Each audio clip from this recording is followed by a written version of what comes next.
the European collections. When collectors look around their room, when collectors of antique dolls look around their room these days, most of the time what they'll find, 80% of their dolls are probably going to be European dolls. Dolls made in France, England, Germany, sometimes Italy, during the 1800s and early 1900s. Now, we collect those dolls today, and we collect them from Theriault auctions or going to doll shows or from people in our own hometown that we know that had the doll passed on in their family, because many of the dolls that were being made in France and Germany during that time period were shipped or distributed to American stores where they were purchased by American families. But there was always another way. Americans went to Europe to find art treasures. It was a tradition, particularly among the wealthy and aristocratic families that made so much money in mining. And I look at Huguette Clark's father, for example, who made so much money in his copper mines and took his family to France, and they lived there a great part of the time. When World War I was starting, they were still living in Paris. Huguette Clark learned to love French dolls as a child. When she came home, they still imported. They looked for French artwork, they looked for paintings, they looked for musical instruments, they looked for furniture, and they brought in dolls. So what do collectors do today? Many of them dream. Oh, I dream of the day I will go to Paris. I dream of the day I can visit all of the German places where dolls were being made. Well, Theriault's decided, well, we're going to make it easy for you. Travel is such a hassle these days.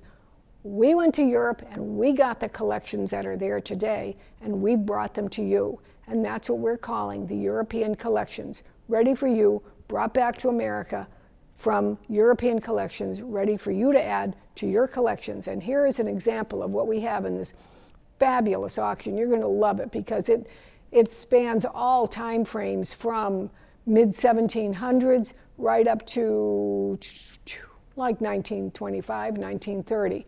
So here's an example of some of the French dolls that we have that begin to the auction.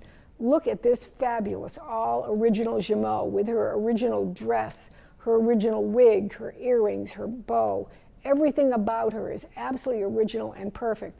She's standing holding some little German clowns with a squeeze bellows mechanism that make the cymbals clap when you do them.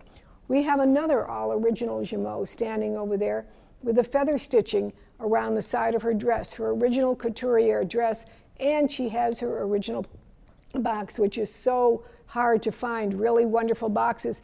And Gemot, someone called me yesterday, and she does this, she does a blog, it has nothing to do with dolls, and she decided she wanted to do something about Emile Gemot, and I said, I don't understand that. In our world, in our little world of dolls, Emile Gemot is a king, but why do you have this interest in Emile Gemot? What is that about? And she said, well, I've just heard that he was so important as a doll maker. And I said, he was. He was the Mattel of his time. He was so important in marketing. He understood how to market, how to come up with new designs. And everything he did, I mean, I went on for half an hour talking about Emile Gemot, which I love to do with any of you sometime, because I think this man never got the appreciation he deserved. At any rate, his boxes with all of his advertising and labeling on it are so rare to find, and they're great. Way over in the corner with a little parasol is another Gemot from about 8 years earlier, and a different kind of face, as you can see, the more gentle face. This is the more dramatic face. In the back, we have another Gemot from an earlier period. We have a clown that when you wind up the handle on the drum, you can hear the drum of the sound of the drum going, and he's teetering back and forth. We have the little jester clown on top with his donkey. Again, a key wind by the Zinner and Sohn firm for Germany, many of which were sold in France, but very desirable pieces to find. Coming down here to the front, okay, I'm never allowed to bring my little Boston Terrier and show you on camera, but when this dog came along, I said, oh, folks, you're lucky I'm not a collector, because he would be coming home with me.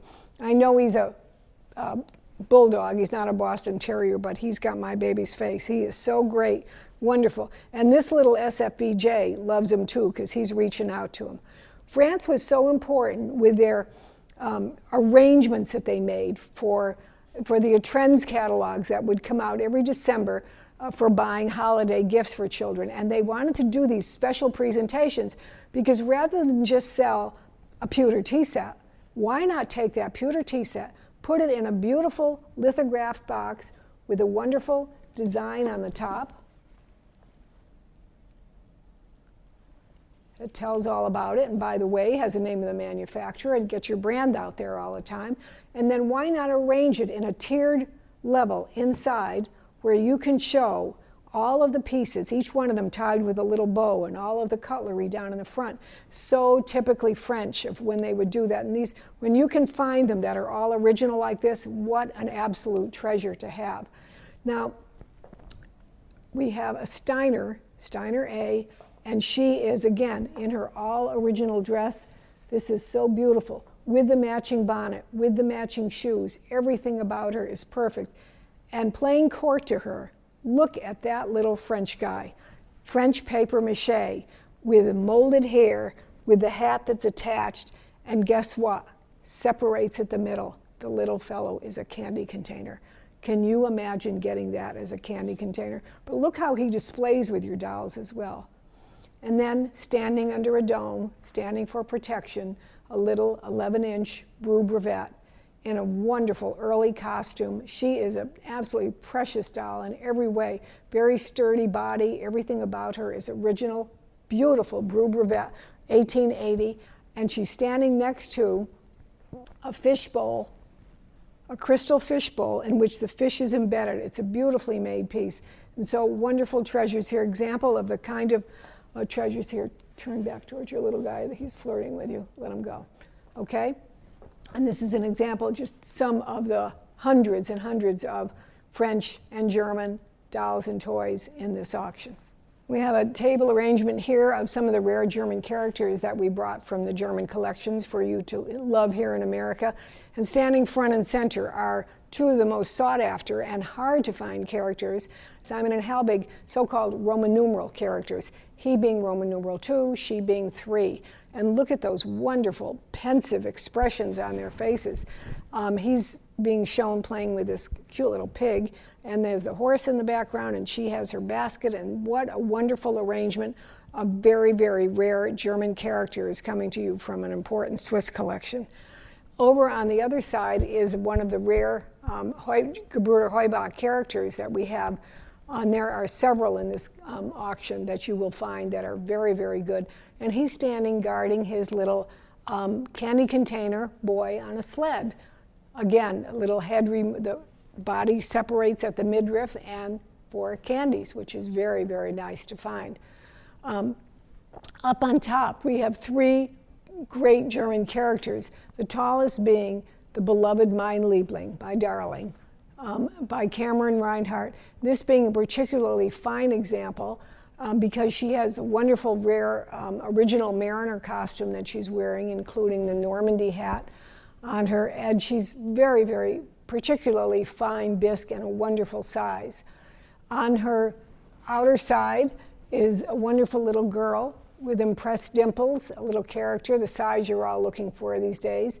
And then standing in the red jacket on her other side is, of course, always sought, the model known as Wendy, here in this wonderful mariner costume.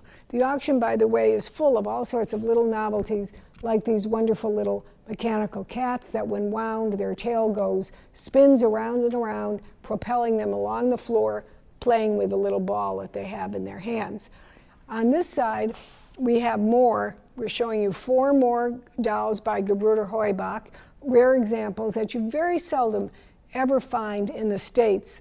Another one model here, both with glass eyes, rare variations, and then 2 little black complexioned painted eye examples.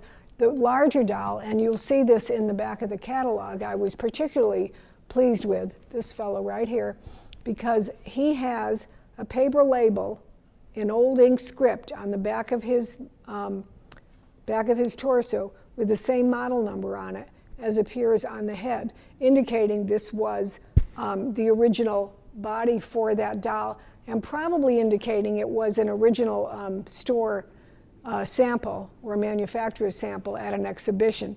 So really great to find. We have other wonderful characters throughout, but I'm just showing you a small sampling in this extensive auction that we'll be having over 300 lots.